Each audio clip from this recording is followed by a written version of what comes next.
naive Bayes classifier gitu ya. Mungkin nanti kita akan coba manfaatkan slide yang sudah dibangun oleh Mas Rianto di beberapa tahun yang lalu, dan sepertinya masih cukup bagus untuk bisa kita bawakan. Ya, sebentar. Apakah teman-teman ada di sini? Jangan-jangan saya ngomong nggak ada yang mendengarkan. Adalah ya. Halo. Oke.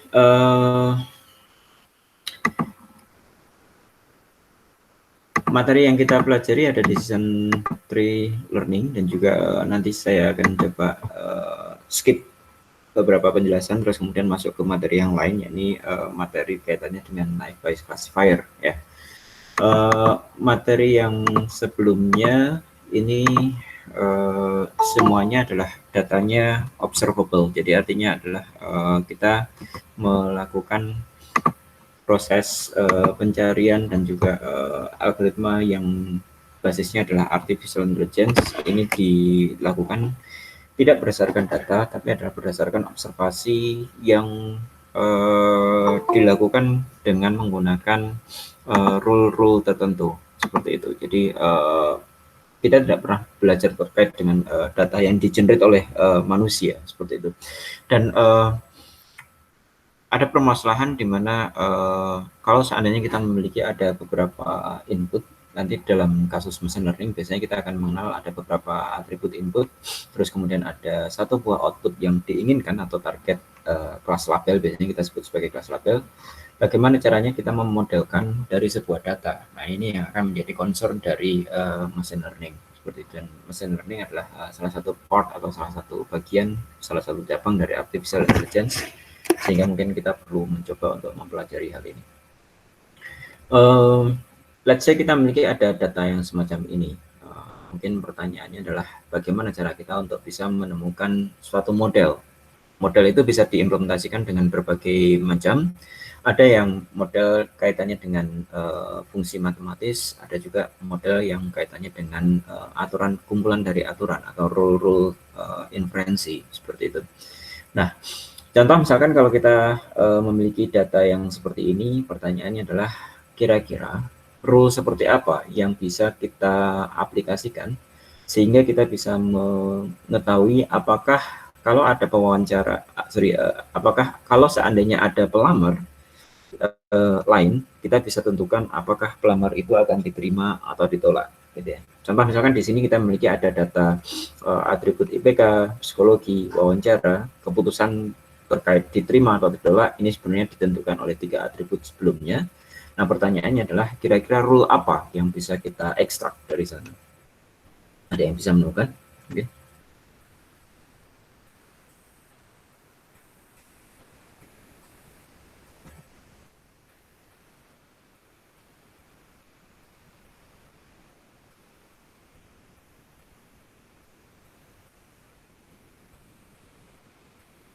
Halo?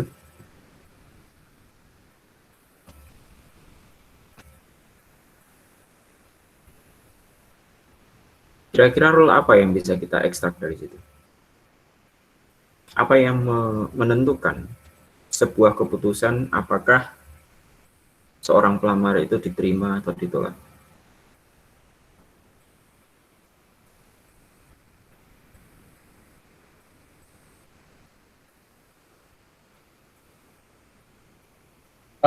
Boleh coba jawab, Mas? Boleh, silakan Mas Ilham. Mungkin role yang pertama untuk ditentuin itu yang kolom wawancara, karena di wawancara itu kan ada dua unique value, yang satu baik dan yang satu buruk, di mana yang baik itu dia mencapai label diterima atau iya, dan yang buruk itu labelnya tidak. Jadi kolom pertama untuk decision tree-nya itu di wawancaranya. Oke, wawancara gitu Mas ya. Ada Iya. lagi yang lain? Monggo. Makasih banyak Mas Ilham. Ada yang punya pendapat lain, silakan.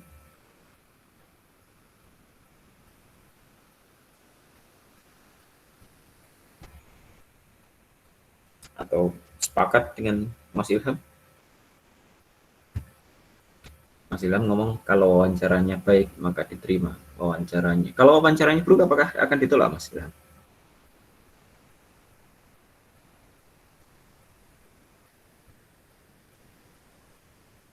Mas Ilham, masih di situ? Iya gimana Mas? Kalau wawancaranya buruk, apakah ditolak? Kemungkinan besar iya Mas, soalnya kan di kolom apa namanya di label kelasnya ketika wawancaranya buruk itu kebanyakan yang hasilin tidak. Jadi ada kemungkinan besar emang tidak diterima ketika wawancaranya buruk. Ya. Oke, terima kasih banyak Mas Ilham.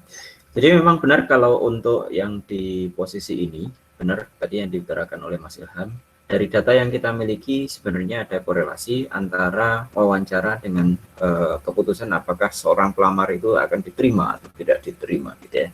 Contoh misalkan kalau kita highlight di sana, tadi Mas Ilham ngomong kalau wawancaranya baik maka datanya pelamar itu akan diterima. Kalau wawancaranya tidak baik, ternyata semua yang tidak baik ini ditolak gitu ya dari data yang ada.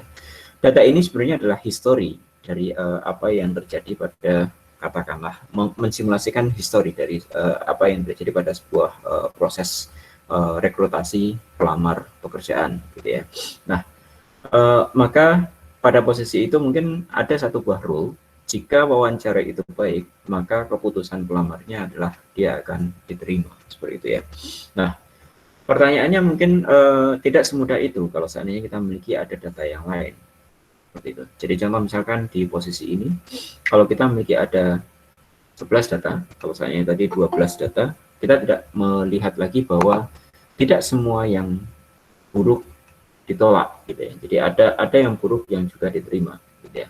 Memang semua yang baik adalah diterima, tapi tidak semua yang baik tidak semua yang wawancaranya buruk itu ditolak gitu ya.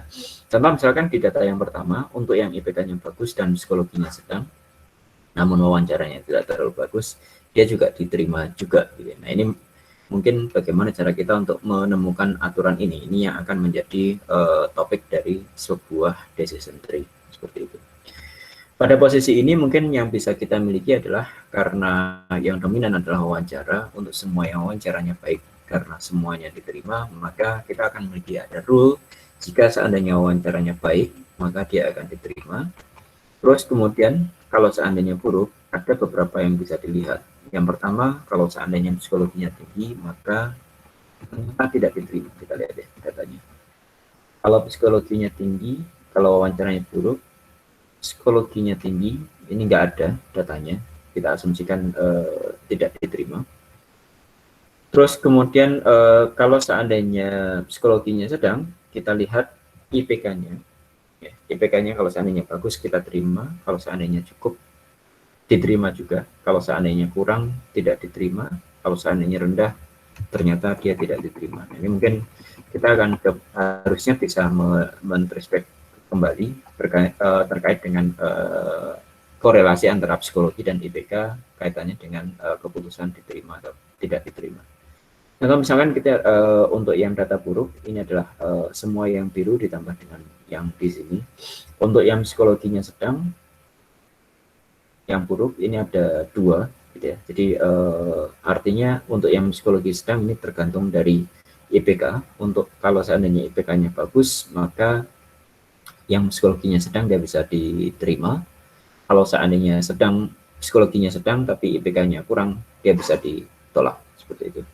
Nah, yang menjadi permasalahan mungkin adalah bagaimana kalau seandainya data itu melebihi dari jumlah yang bisa dilihat oleh manusia gitu ya. Kalau data ini masih sedikit, mungkin kita bisa lakukan melihat data itu secara lebih detail gitu ya. Tapi kalau seandainya datanya ada ribuan atau mungkin bahkan jutaan, sepertinya untuk melihat dengan mata telanjang agak sulit untuk bisa kita bangun rule yang semacam ini seperti itu.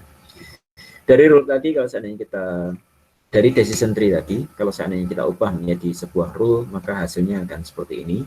Jika wawancaranya baik, maka dia akan diterima. Atau ini sebenarnya ada rule yang kedua, pada saat wawancaranya buruk dan psikologinya sedang, namun IPK-nya bagus, maka dia akan diterima. Jadi ada 2 kondisi.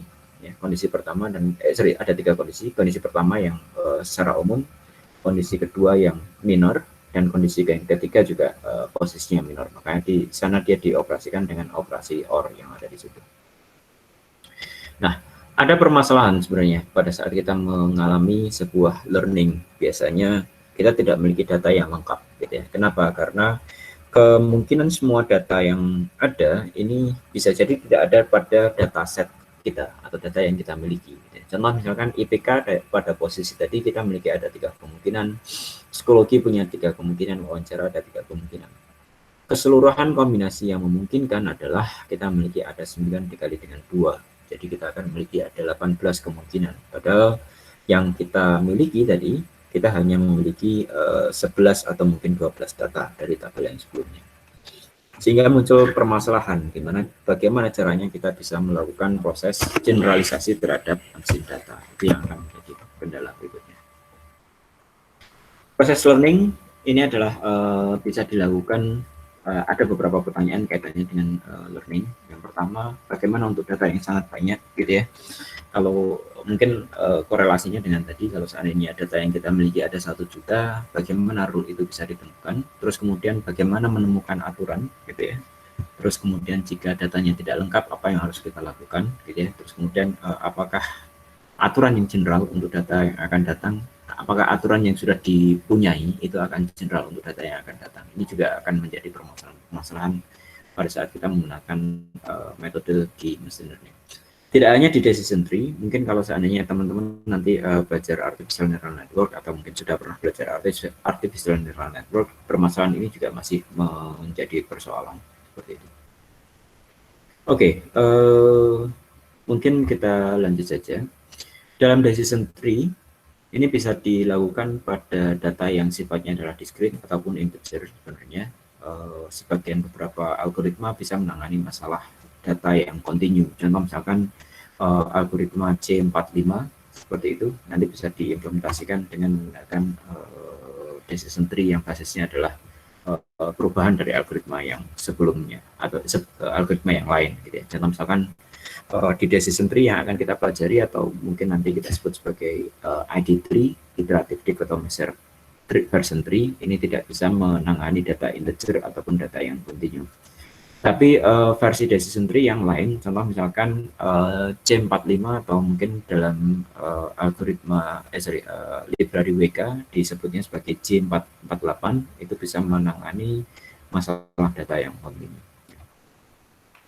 Oke, decision tree learning ini berusaha untuk menemukan fungsi pendekatan yang umumnya data-data yang kita miliki adalah sifatnya discrete, seperti itu ya. Jadi cukup tahan terhadap data yang terdapat kesalahan. Jadi kalau seandainya ada salah, mungkin salah atribut atau mungkin salah kelas label, ada inkonsistensi label, itu mungkin masih cukup bisa ditangani. Paling nanti yang terjadi adalah akurasi atau performansi terkait dengan akurasi atau precision recall-nya dia akan turun seperti itu. Mampu mempelajari ekspresi-ekspresi disjunktif atau ekspresi OR, tadi sudah kita tunjukkan ada 3 aturan yang ditemukan dan dia dihubungkan dengan sebuah operasi disjunktif. Ada beberapa metode, mungkin nanti silahkan teman-teman pelajari yang lain kalau seandainya masih ada ketertarikan atau mungkin ada keterkaitan dengan tesis atau sesuatu yang dipelajarinya nanti ya. Kalau misalkan tidak ada, mungkin bisa cukup tahu saja seperti itu.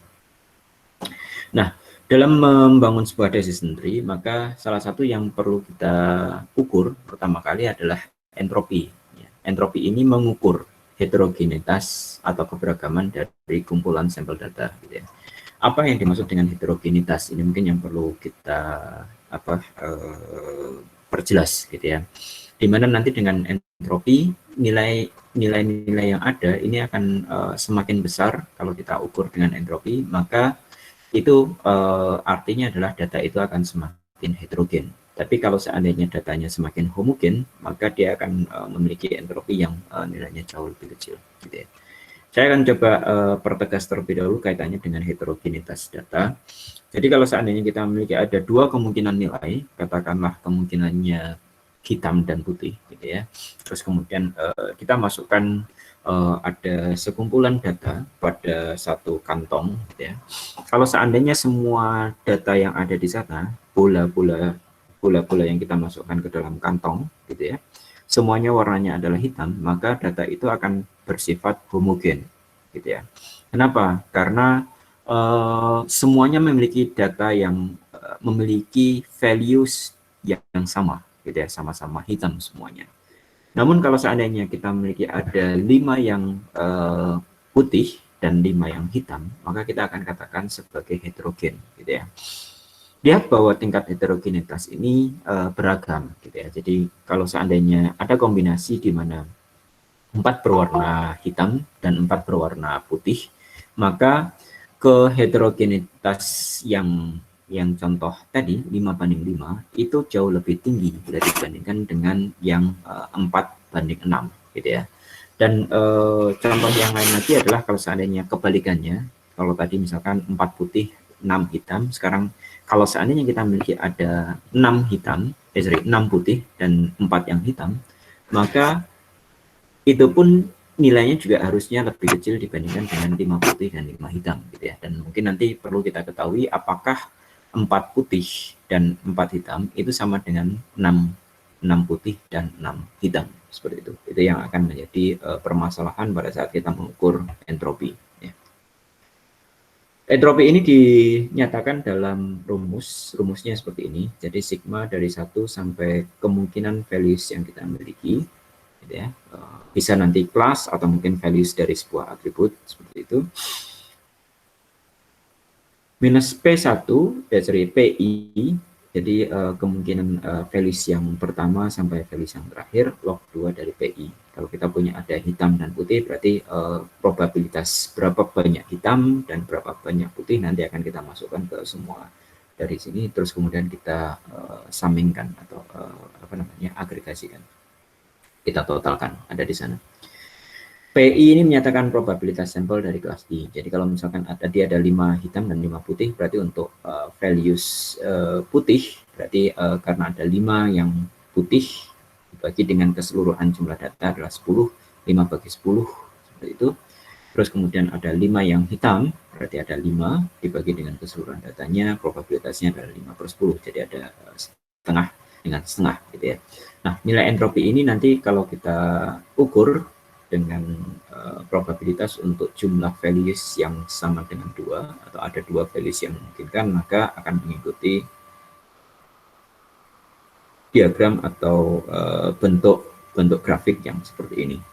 Nilai tertinggi didapati pada probabilitas 0,5 karena pada posisi probabilitas sebuah values 0,5 maka nilai yang lain akan menjadi 0,5 juga, gitu ya. Jadi di posisi itu paling tinggi ada di posisi 1, didapatkan dari angka setengah log 2 dari setengah untuk yang data yang pertama atau mungkin tadi data yang hitam, terus kemudian setengah log 2 dari setengah itu adalah untuk data yang putih. Nanti kalau kita hitung akan mengembalikan nilai 1 yang ada di sana. Nanti kita akan lihat detailnya lebih jauh. Untuk yang 4 kelas nanti tidak masuk menjadi 4, tapi dia akan masuk menjadi maksimumnya adalah 5, didapatkan dari probabilitasnya di sini adalah 0,25 harusnya. Jadi seperempat kelasnya itu adalah ada yang berwarna, misalkan kita merah, kuning, hijau, dan biru, gitu ya. Jadi distribusinya masing-masing pada saat semuanya 1:1:1:1, maka dia akan memiliki nilai entropi yang paling besar. Maaf, mungkin ini agak berubah mungkin nanti di posisi itu. Tapi tidak masalah, yang utama dari sisi grafik akan mengikuti pola yang mirip dengan seperti itu. Kembali ke permasalahan tadi, permasalahan penerimaan pegawai. Kalau seandainya kita memiliki ada 11 data yang semacam ini, maka pertama kali yang kita lihat mungkin untuk entropi pada posisi ini kita memiliki ada data yang heterogen, namun juga masih homogen, di mana ada satu kelas yang mendominasi. Contoh misalkan yang iya ini mendominasi ada 1, 2, 3, 4, 5, 6, 7, dan 8. Ada 8 dibandingkan dengan 3, gitu ya. Jadi 8:3 ada satu yang mendominasi, ada satu yang mayoritas bila dibandingkan dengan yang lain. Maka kita akan ukur. Yang pertama adalah untuk yang iya, probabilitas dari yang iya, terus kemudian log 2 dari yang iya dikurang dengan probabilitas yang tidak dikali log 2 dari yang tidak. Maka kita akan mendapatkan nilai entropinya adalah 0,854. 0,854 ini menyatakan nilai heterogenitas dari atribut diterima. Nanti mungkin juga kita bisa ukur untuk heterogenitas dari wawancara, kita bisa ukur juga sebenarnya untuk heterogenitas dari psikologi ataupun juga IPK seperti itu. Kalau seandainya kita pengen mengukur, tapi dalam kasus decision tree kita tidak mengukur heterogenitas dari wawancara psikologi ataupun IPK, tapi yang kita ukur hanya yang di posisi kelasnya saja. Contoh yang lain misalkan yang seperti ini, kita punya ada 5:5, berarti 1:1 juga, maka nanti harusnya nilai entropinya akan menghasilkan nilai 1 seperti itu. Nah, dengan menggunakan decision tree, entropi tadi belum lengkap, jadi ada perhitungan lain yang perlu kita lakukan, yakni perhitungan information gain. Ya.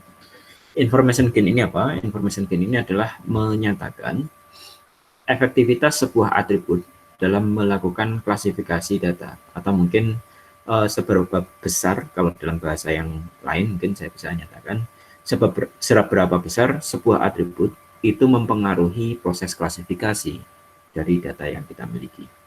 Semakin besar, harusnya nanti akan ditunjukkan dengan information gain yang lebih besar. Ya. Semakin kecil sebuah atribut pengaruhnya terhadap klasifikasi data, maka nanti nilai information gain-nya akan jauh lebih kecil. Begitu. Information gain ini dihitung berdasarkan entropi. Jadi kalau seandainya nanti teman-teman sudah paham tentang entropi, maka harusnya bisa mengukur pula nilai dari information gain. Information gain suatu data, information gain suatu data, suatu kelas, bila suatu kelas dan hubungannya dengan sebuah atribut itu bisa diukur atau setara dengan entropi dari kelas label. Jadi S-nya di sini adalah kelas label dikurang dengan sigma untuk semua values A, ya, values yang ada pada sebuah atribut. Frekuensi dari values atribut dibagi dengan frekuensi dari keseluruhan data dikalikan dengan entropi dari sebuah atribut. Jadi nanti kita akan melihat apakah atribut tertentu itu memiliki values apa, terus kemudian nanti kita akan lakukan proses loop setiap atribut yang ada di sana untuk kita cari entropi dari SP-nya, gitu ya, masing-masing values-nya. Di mana A merupakan atribut, V merupakan nilai yang mungkin pada atribut, values A adalah himpunan nilai yang mungkin pada sebuah atribut. Terus kemudian SP jumlah sampel untuk nilai V. Jadi kalau seandainya nanti merah ya, berarti di sini merahnya semuanya kita akan hitung. Terus kemudian S adalah jumlah keseluruhan sampel data yang kita miliki. Entropinya adalah sama seperti yang sebelumnya, nilai entropi.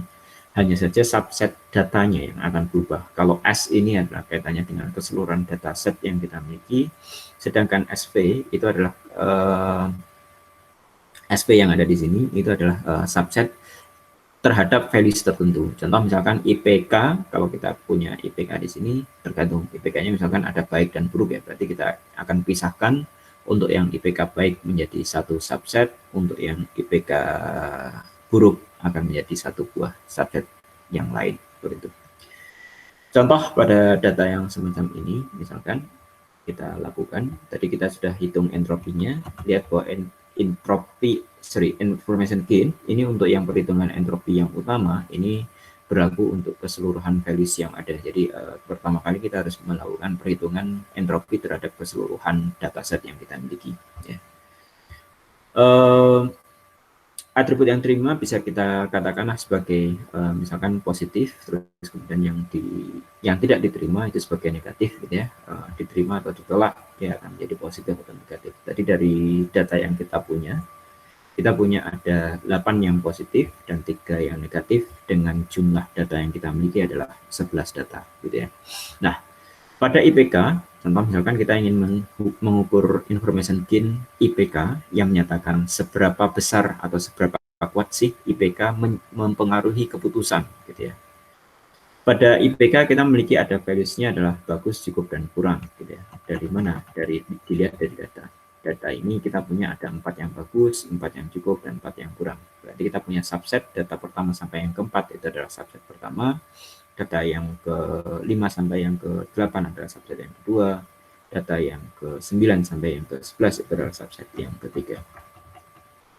Dari posisi itu, kalau kita lihat untuk yang subset bagus, jadi ada punya 4 data, ini ternyata ada 3 yang positif dan 1 yang negatif. Untuk yang cukup, ini ternyata ada 4 data, ada 3 positif dan 1 yang negatif. Untuk yang kurang ada 2 yang positif dan 1 yang negatif. Jumlah datanya ada 3, gitu ya. Sehingga seolah-olah nanti pada saat kita sudah frekuensikan ini, tinggal nanti kita masukkan ke rumus dari information gain, gitu ya. Yang pertama, entropinya tadi sudah kita ukur. Entropi untuk subset bagus ini bisa diukur dari ada 3 yang positif, ada 1 yang negatif, gitu ya. Sehingga probabilitas positifnya adalah 3/4, log 2 dari 3/4. Untuk yang negatif adalah 1/4, log 2 dari 1/4. Sehingga kita akan punya nilai entropinya adalah sebesar 0,8113. Karena IPK ini kita masih memiliki ada values yang lain, yakni values cukup, kita pun akan ukur yang cukup, kebetulan sama dengan yang bagus, dan juga untuk yang kurang, ya, kita tahu probabilitasnya berbeda, ada 2 yang positif dan 1 yang negatif, maka total keseluruhan data subsetnya adalah 3, 2 yang positif dibagi, sehingga probabilitasnya akan mendapati 2/3, gitu ya. 2/3 log 2 dari 2/3 dikurang dengan log 1/3 log 2 dari 1/3. Kita akan memiliki ada 0,9183. Nah, pada posisi itu maka kita akan bisa lakukan untuk perhitungan information gain, di mana nilai dari information gain ini adalah entropi dari S tadi 0,8454 dikurang dengan sigma ini. Sigma ini ada 3 komponen. Komponen untuk yang S-nya bagus, komponen untuk yang S-nya cukup, dan komponen untuk yang S-nya kurang. Jadi entropi ini dipanggil 3 kali. Gitu ya.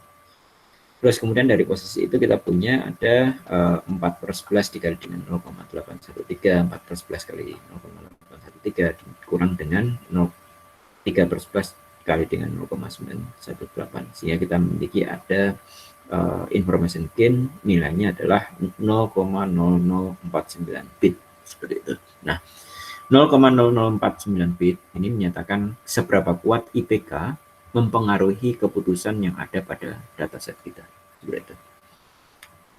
Terus kemudian karena kita memiliki ada atribut yang lain, maka seharusnya atribut yang lain pun akan kita ukur, gitu ya, sehingga kita bisa masukkan ke algoritma dari decision tree. Saya akan coba skip terlebih dahulu algoritma ini, ya. Bahkan kalau dijalankan, jadi kita akan panggil decision tree, atribut IPK tadi sudah kita ukur. Sekarang untuk yang psikologi juga sama, kita harus lakukan yang sama, karena psikologi ada 3 values, tinggi, sedang, dan rendah. Nanti dilihat lagi untuk yang tabel yang tadi saya sudah tunjukkan.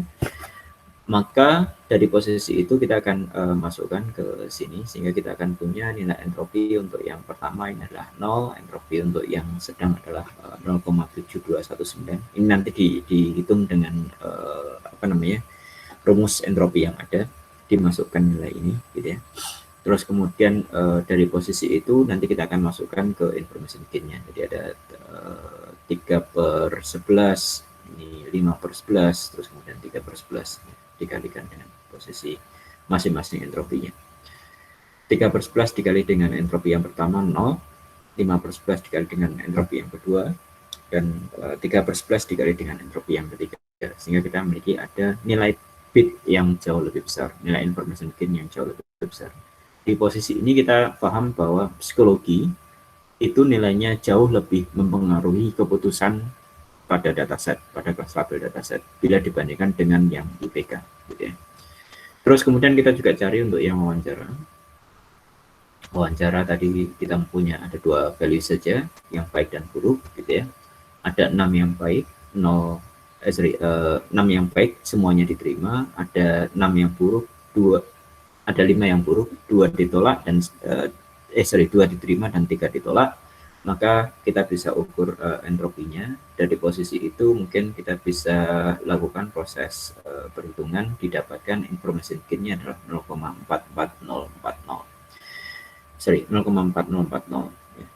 Di posisi itu maka the best classifier-nya adalah wawancara, gitu ya. Sehingga kita katakan bahwa wawancara inilah yang sangat lebih mempengaruhi keputusan bila dibandingkan dengan psikologi maupun IPK.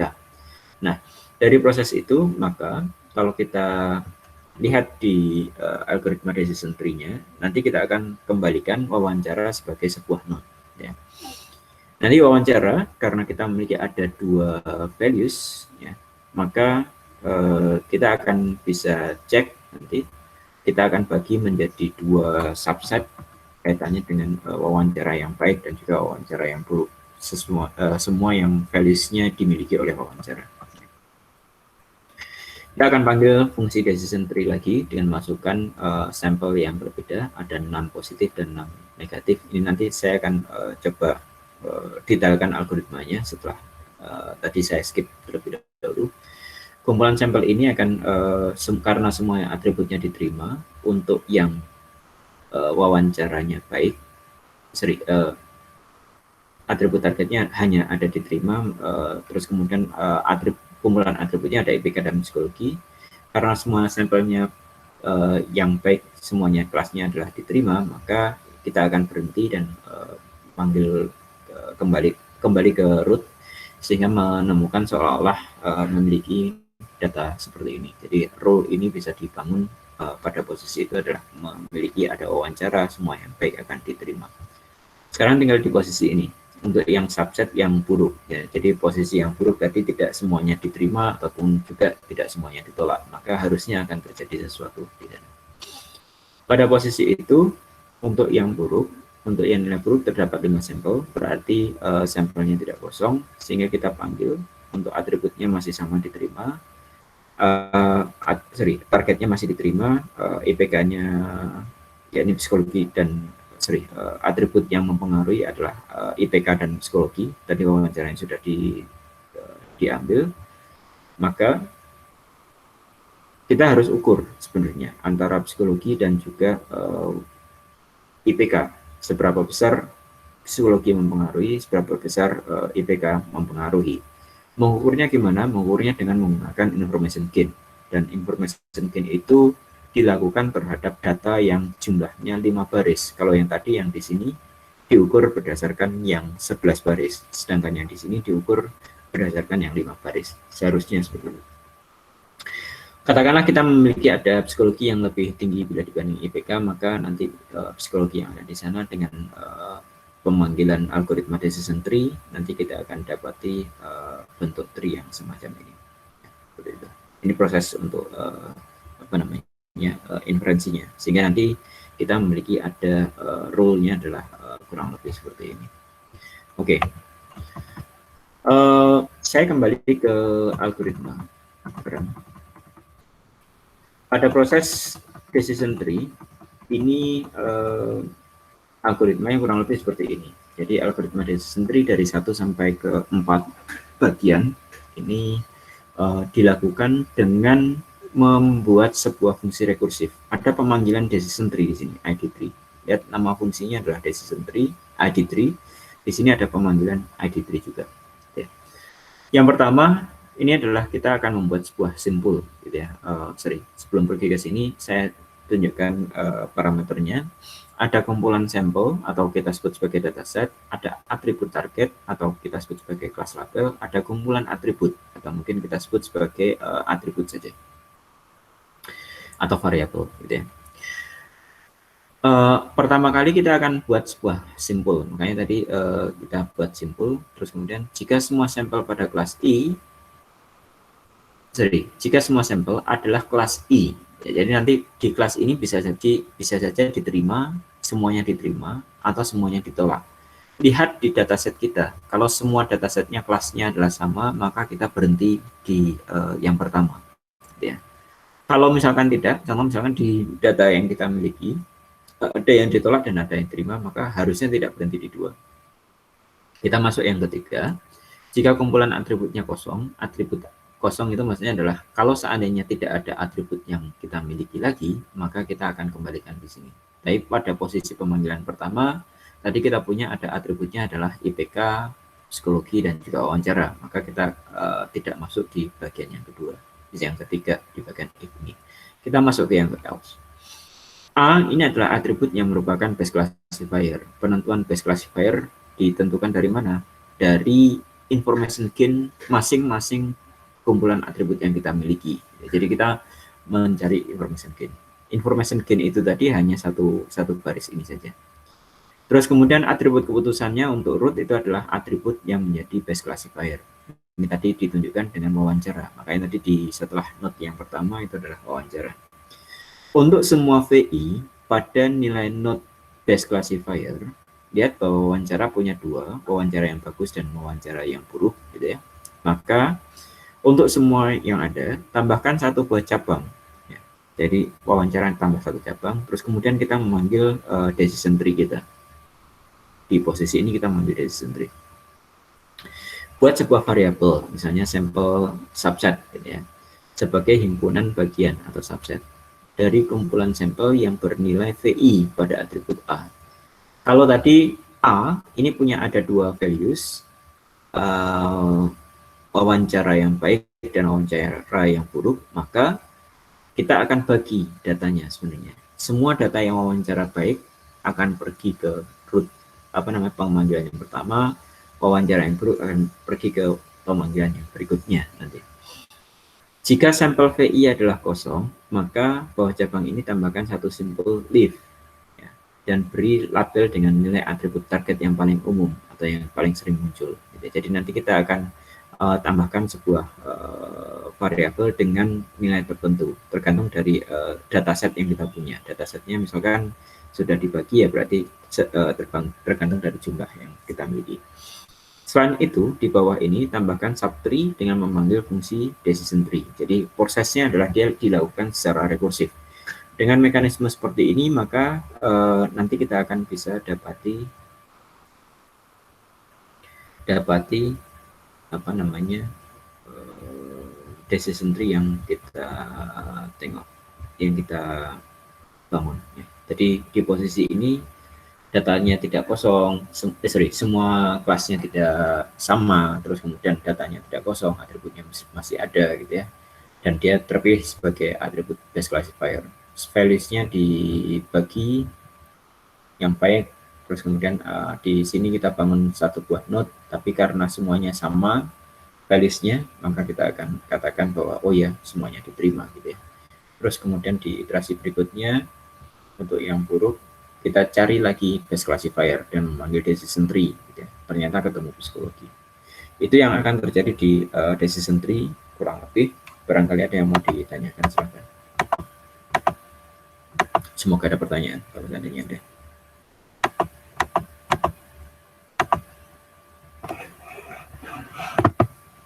Tidak ada? Oke, kalau tidak ada mungkin kita break terlebih dahulu di 15 menit, ada di 14.26 ya. Kita ketemu nanti 14.26 untuk lanjut bagi materi yang berikutnya. Oke, terima kasih.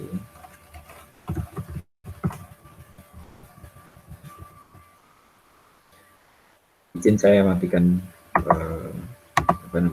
monitor saya dan juga video dan mikrofon.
Halo, apakah masih di sana semuanya?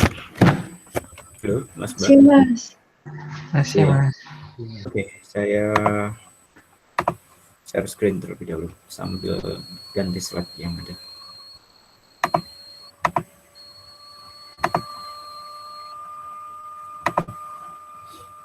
Oke, sebentar. Oke, slide-nya saya masuk ke slide pembelajaran mesin di materi yang lain, yakni naive Bayes classifier ya. Oke, ada beberapa yang bisa kita lihat. Mungkin saya akan skip di posisi ini untuk yang generatif versus diskriminatif. Ya. Masuk ke Bayesian rule, di mana naive Bayes ini dijalankan berdasarkan Bayesian rule. Kita masih memiliki ada X-nya itu adalah atribut, sedangkan C ini adalah kelas label atau mungkin target kelas yang kita miliki, gitu ya. Naive Bayes ini didasari pada Bayesian rule, di mana probabilitas dari kelas label itu adalah menentukan ngomongnya gimana ya? Probabilitas suatu kelas label jika diketahui data itu akan sama dengan probabilitas dari data jika diketahui kelas label dikali dengan probabilitas kelas label dibagi dengan probabilitas salah kayak ngomongnya. Probabilitas kelas label jika diketahui data itu sama dengan probabilitas data jika diketahui kelas label ya, dikali dengan probabilitas kelas label dibagi dengan probabilitas data. Kurang lebih ngomongnya seperti itu. Jadi nanti masing-masing kita akan coba lihat korelasinya, bagaimana cara si naive Bayes rule ini bisa berjalan untuk menentukan sebuah kelas label, gitu ya. Atau mungkin dengan bahasa lain, posterior probability itu adalah likelihood dikali dengan prior dibagi dengan evidence, di mana nanti evidence ini akan bersifat konstan, sehingga nanti proses pencariannya bisa kita abaikan dan hanya fokus terhadap likelihood dikali dengan probabilitas prior probability, kurang lebih seperti itu. Nah, yang berikutnya adalah yang perlu kita ketahui, ini adalah joint probability. Jadi kalau seandainya kita memiliki ada X, itu adalah ada dua buah variabel, maka Px itu artinya adalah ada dua buah variabel yang mengikuti. Jadi nanti probabilitas yang ada kita akan, kalau tidak salah, dikalikan, seperti itu. Sedangkan untuk yang independence, ini adalah kalau kita memiliki ada X, jika diketahui X1, maka nilainya akan mirip dengan probabilitas dari X2, gitu ya, dan seterusnya. Sehingga dari posisi itu nanti akan memiliki hubungan ya, probabilitas X jika X1 dan X2 ini akan sama dengan probabilitas X2 jika diketahui X1 dan dikali dengan probabilitas X1, atau sama dengan probabilitas X1 jika diketahui X2 dikalikan dengan probabilitas X2. Ini mirip dengan yang tadi, yang ada di posisi ini. Ya. Kurang lebih seperti itu. Ya. Dimana tergantung nanti, kalau kita memiliki ada di posisi ini adalah datanya, atau mungkin kelas labelnya, atau yang lainnya, itu yang akan menyatakan hubungan yang dielaborasi dari naive Bayes classifier ini. Seperti itu. Kalau seandainya nanti kita tidak mengetahui di posisi itu, maka kita bisa skip beberapa bagian dan fokus hanya untuk di bagian ini, di mana yang utama adalah bagaimana cara kita untuk bisa mengetahui probabilitas kelas yang terbesar kalau seandainya kita memiliki ada sebuah data, gitu ya. Permasalahannya adalah bagaimana cara kita untuk bisa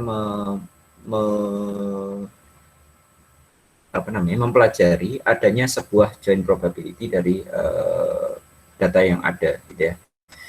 Pada saat kita memiliki ada probabilitas dari kelas diketahui data, kita tidak mengetahui probabilitas data jika diketahui kelas. Ini mungkin yang akan menjadi permasalahan. Apalagi kalau seandainya data yang kita miliki ini adalah ada banyak sekali, memiliki beberapa atribut kurang lebih seperti itu. Ini yang akan menjadi permasalahan kita nanti pada saat di naik bias. Asumsinya kita memiliki ada semua input features are conditionally independent, jadi tidak terkait satu sama lain. Maka sorry, ini ngomongnya gimana ya?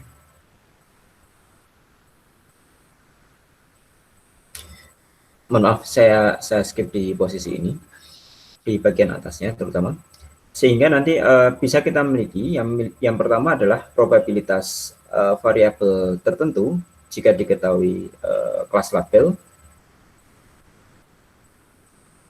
ya kayaknya seperti itu.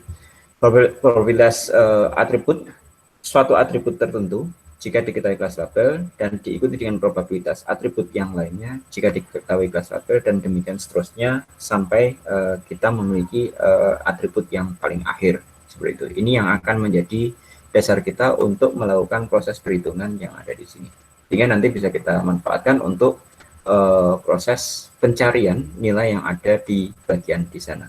Ya. Tujuan utama kita adalah mengetahui siapa sih kelas label kalau kita memiliki ada data. Jadi kalau data di sini, contoh misalkan tadi di kasus decision tree yang kita punya ada apa namanya IPK, wawancara dan psikologi, maka X ini adalah IPK, wawancara dan psikologi. C di sini adalah kelas label kita. Apakah keputusannya diterima atau ditolak gitu ya. Jadi yang sangat sulit adalah di penentuan ini, namun ini bisa diturunkan menjadi probabilitas dari masing-masing atribut. Yang kita tidak miliki adalah join probability-nya seperti itu, tapi bisa diketahui dari independent probability seperti itu. Nah, sekarang kita akan coba manfaatkan untuk sebuah studi kasus. Contoh misalkan game lama, Street Fighter kalau nggak salah namanya. Ini antara komputer dengan pemain, katakanlah bagaimana caranya kita bisa mengimplementasikan semacam artificial intelligence sehingga si komputer ini bisa memprediksi kira-kira langkah apa yang akan dilakukan oleh si pemain seperti itu. Nah, contoh misalkan untuk melakukannya, maka kita bisa record beberapa data dari action pertama yang dilakukan oleh user, action kedua dilakukan oleh user, action ketiga yang dilakukan oleh user, action keempat yang dilakukan oleh user, terus kemudian kelima, keenam, ketujuh, demikian seterusnya sampai action yang terakhir yang direcord yang dimiliki oleh si komputer gitu ya. Kita bisa record itu. Terus kemudian dari action itu kita akan bentuk semacam series untuk yang per 4 bagian atau mungkin per 3 bagian. 3 bagian yang pertama menentukan aksi yang keempat gitu ya, asumsinya seperti itu. Jadi kita punya data yang pertama adalah punch, kick, terus kemudian yang berikutnya adalah punch, terus kemudian yang kedua adalah punch, kick, punch, yang berikutnya adalah special. Jadi ada beberapa, ada bisa menendang, memukul ataupun menggunakan jurus special gitu ya. Nanti tergantung dari data yang dilakukan oleh user gitu ya. Dari posisi itu, maka kita bisa distribusikan berdasarkan frekuensi yang ada. Contoh misalkan masing-masing atribut yang pertama ada punch, special, dan juga kick, di mana nanti kita akan cari punch ini di action pertama, berapa banyak data yang diikuti dengan kelas labelnya adalah punch juga. Jadi contoh misalkan di posisi ini, punch diikuti dengan punch, terus kemudian ada lagi punch diikuti dengan punch juga ya. Jadi kita memiliki ada 2 buah data.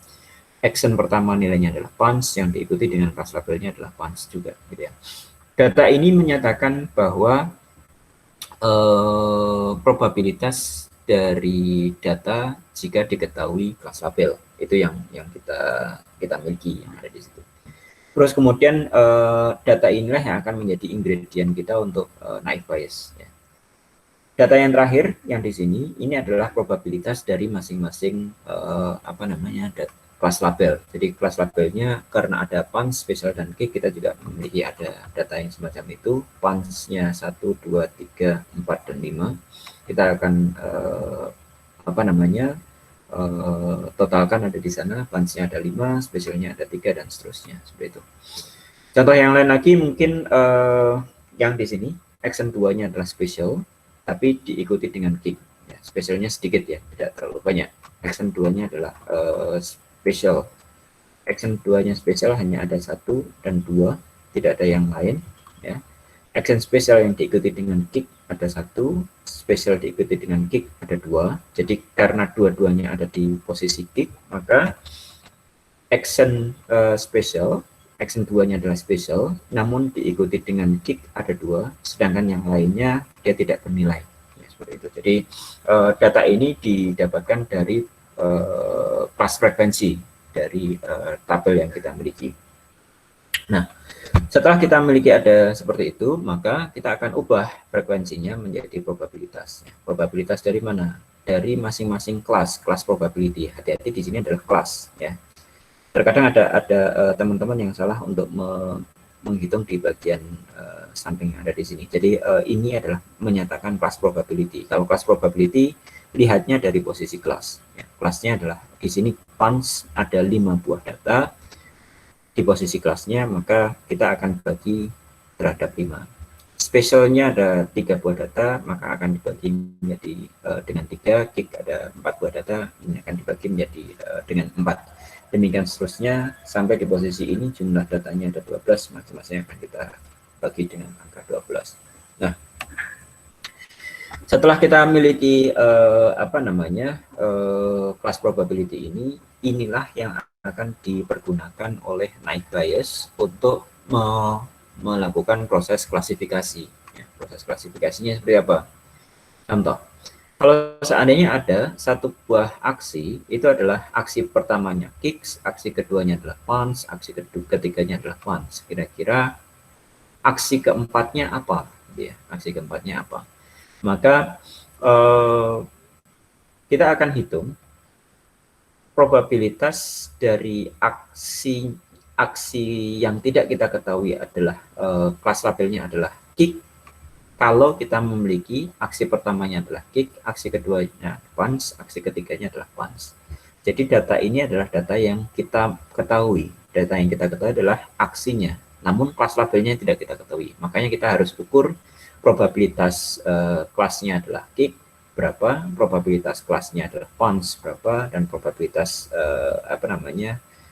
kelasnya adalah special itu ada berapa. Nanti dari posisi itu kita hitung masing-masing probabilitasnya. Kita akan pilih mana yang merupakan probabilitas paling besar, gitu ya. Probabilitas terbesar itulah yang akan menentukan kira-kira aksinya atau prediksi dari komputer atau dari algoritma Naive Bayes. Dari posisi ini mungkin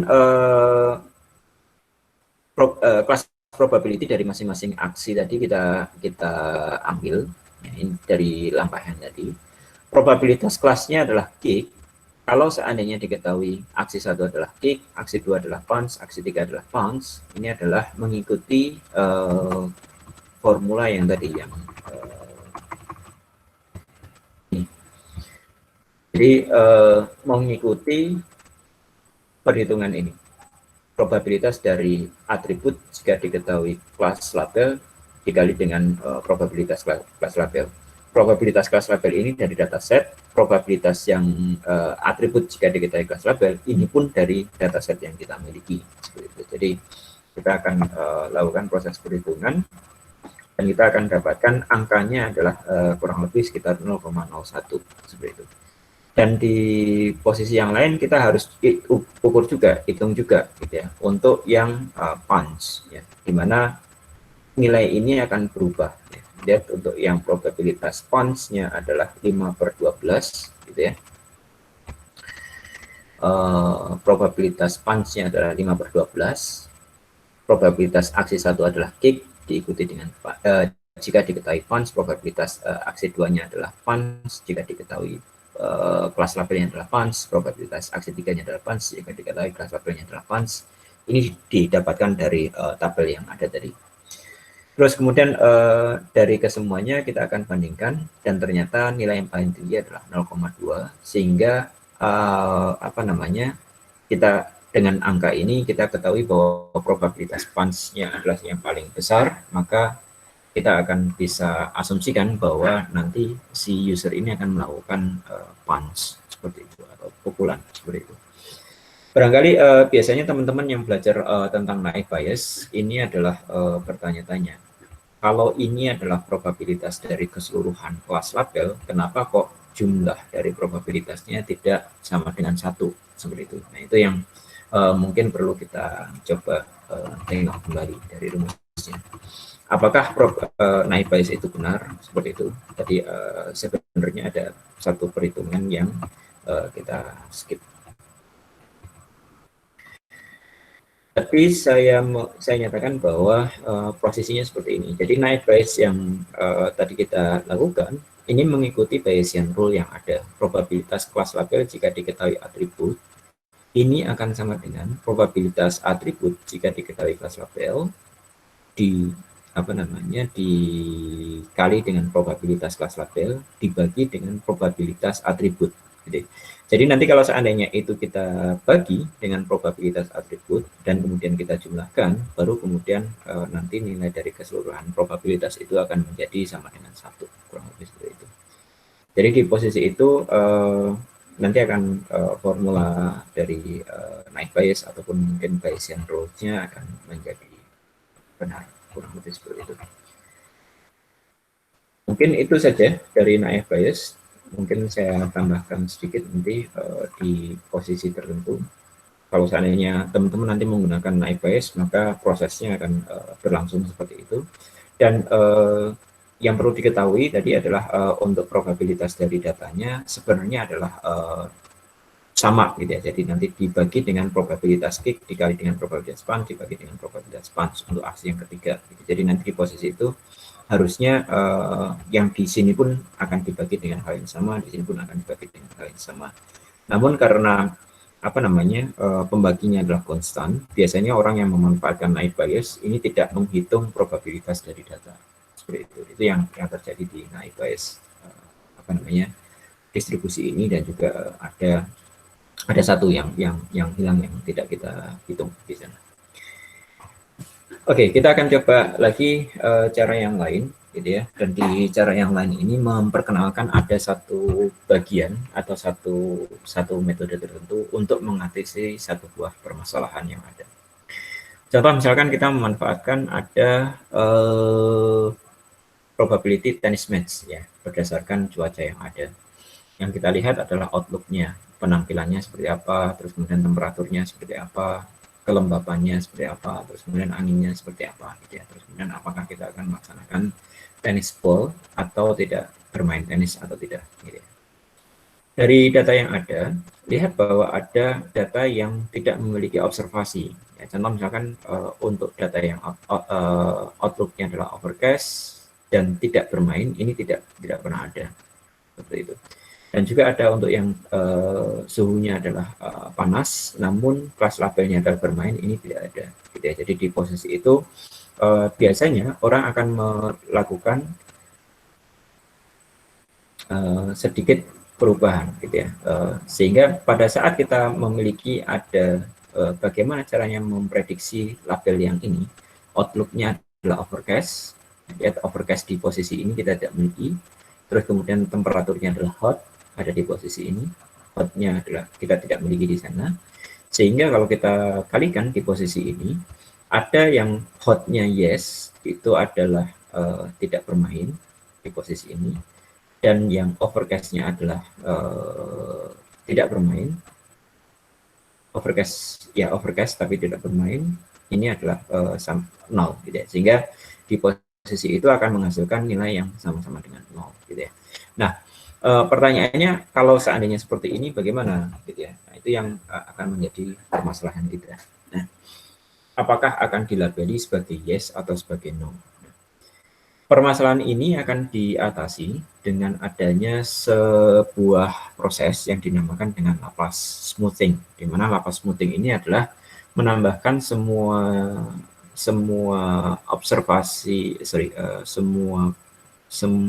observasi data terhadap kelas label dengan 1. Ya. Jadi masing-masing akan kita tambahkan 1 di posisi itu. Dari sisi angka memang berubah, namun dari sisi probability secara rasio mungkin berubah, tapi secara logika seharusnya tidak akan melakukan perubahan yang sangat signifikan, gitu ya. Sehingga dari posisi itu akan kita dapati bahwa probabilitasnya menjadi berubah, ya. Yang tadinya dibagi dengan 9, sekarang dibagi dengan 12. Yang tadinya dibagi dengan 5, sekarang dibagi menjadi 8, gitu ya. Demikian seterusnya untuk atribut yang lain, dan juga termasuk kelas label. Yang tadinya dibagi dengan 9, dibagi dengan 11. Yang tadinya dibagi dengan 5, dibagi dengan 7. Ya. Jadi di posisi itu, pada saat kita jalankan dengan data yang tadi, maka kita akan dapati bahwa overcast-nya ini akan menjadi 1/8. Terus kemudian untuk yang temperatur hot-nya, untuk yang bermain, ini akan menjadi probabilitasnya adalah 1/12. Ada probabilitasnya, namun dia sangat kecil, ya. Lebih kecil dibandingkan dengan yang lain. Jadi secara logika dia masih memiliki probabilitas yang jauh lebih kecil bila dibanding dengan yang lain. Namun nanti dengan adanya sebuah nilai yang tidak 0, ini nanti akan bisa membantu kita untuk proses perhitungan, sehingga memungkinkan untuk bisa memiliki sebuah nilai. Sehingga di posisi ini, contoh, kalau kita masukkan ke dalam naive Bayes yang ada, maka kelas labelnya masih bisa kita ketahui, di mana probabilitas no-nya ini jauh lebih tinggi bila dibandingkan dengan probabilitas yes. Kurang lebih itu yang ada di Laplacian smoothing. Mungkin naive Bayes bisa saya sampaikan sampai di posisi ini, karena inti dari naive Bayes ada di posisi itu. Barangkali ada yang mau ditanyakan terkait dengan naive Bayes? Monggo, silakan.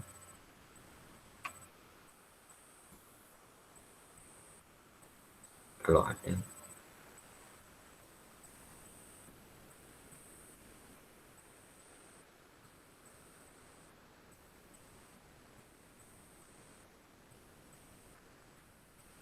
Tidak ada?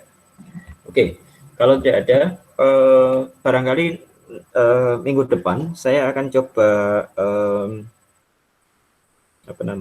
berikan tugas besar. Tugas besarnya adalah kaitannya dengan machine learning. Nanti teman-teman boleh memanfaatkan beberapa algoritma. Terus kemudian saya meminta teman-teman untuk melakukan proses analisa kaitannya dengan machine learning yang ada. Gitu. Jadi kira-kira algoritma apa yang cocok untuk bisa diimplementasikan, dan saya tidak meminta teman-teman untuk mengimplementasikan dari awal. Nanti teman-teman boleh memanfaatkan library yang ada. Contoh misalkan kalau pengen menggunakan naive Bayes, bisa menggunakan library kayak misalkan scikit-learn, gitu ya, nanti bisa dimanfaatkan. Terus kemudian kalau decision tree, kalau nggak salah decision tree juga ada di scikit-learn atau mungkin yang lain, nanti teman-teman bisa implementasikan itu. Dan satu warning yang ada, tolong jangan melakukan proses plagiarisme, ya, terutama untuk satu teman dengan teman yang lain, gitu. Jadi tolong lakukan sendiri, terus kemudian lakukan analisanya sendiri dengan lengkap, gitu ya. Analisanya apa yang perlu ditunjukkan, nanti mungkin minggu depan kita akan tunjukkan datasetnya, termasuk juga nanti apa yang harus ada di analisa itu mungkin nanti juga akan saya deskripsikan di pertemuan minggu depan. Barangkali itu ada pertanyaan lagi mungkin. Kalau tidak ada, kita akhiri pertemuan.